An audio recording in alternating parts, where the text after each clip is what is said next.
everyone. Not long ago, my daughter actually spent a couple of weekends refinishing the dresser drawers that she has in her room, sanding it down, and then of course getting all the dust off, tack clothing it, and then restaining it to a color that she was wanting. And in the process, of course, you make a lot of dust, and so you have to sort of protect yourself from that. So that first level of protection that she was using when sanding was just your good old-fashioned paper mask, which did a pretty good job. Kind of kept the most of the dust out, not much of a problem. When she started getting to the finer bits of dust, and of course then also when she had reached the stage of pre-treating or pre-staining and then staining the dresser, you know, you need to move on to one of these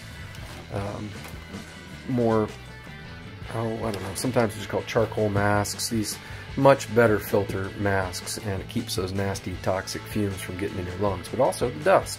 So I don't know if you can see this or not. This is the second layer. I took it out. You probably can't see it on camera, but this is actually pretty brown from the dust.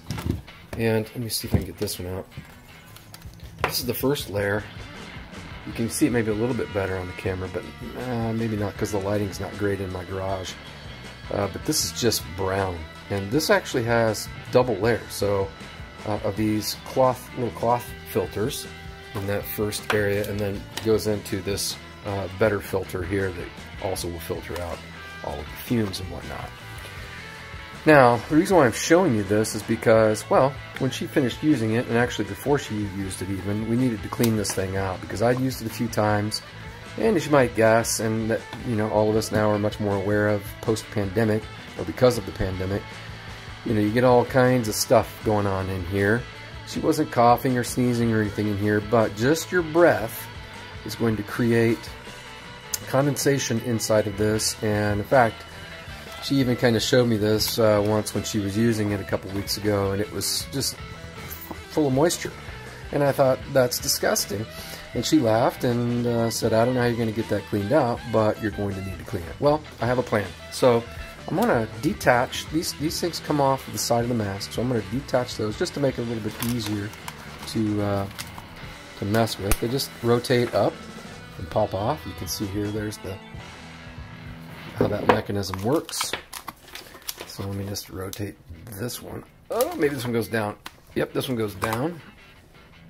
Okay, set that aside, and now I'm just left with the mask piece. And what I'm going to do is take a shop towel and some 99% USP isopropyl alcohol and use it to dampen this cloth, and then I'll wipe the inside of that mask out. So that's my plan. I figure it'll work because it's, you know, 99%. So we'll just let that soak up into the towel. Mask, and I'll just start by doing the outer bits of this. Touch up against the face.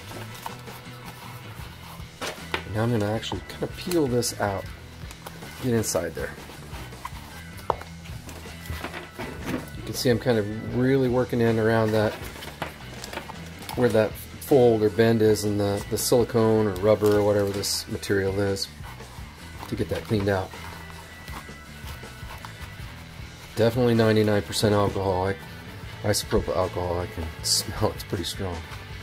Almost need one of these masks just for when I'm working on this.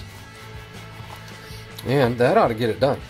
So I've now gotten that all wiped out, cleaned out. I'll just let that dry a little bit. I'll reinstall the filters on the sides. By the way, these are one-way valves. So in through these, and then out through here in the front. There's a little one-way valve inside of there too. You can't really see it because the lighting's pretty bad. And my hands are probably in the way, but that little bluish looking thing in there, that's what allows air to go out, but it won't suck in from there because the little flap closes. And likewise on these, when the filter's on, air is allowed to come in when you breathe in, but when you breathe out, those little flaps on the side press and close, and then the pressure goes out that front valve. So that's how those work. You know, I grew up on a farm in Iowa, And my dad was also a sandblaster and spray painter, and so we had a lot of these kinds of masks around. And let me tell you, I cleaned mine more than he ever did his, but these things are vital. Absolutely and quite literally vital when you're working in fumes. Hope that helps you out.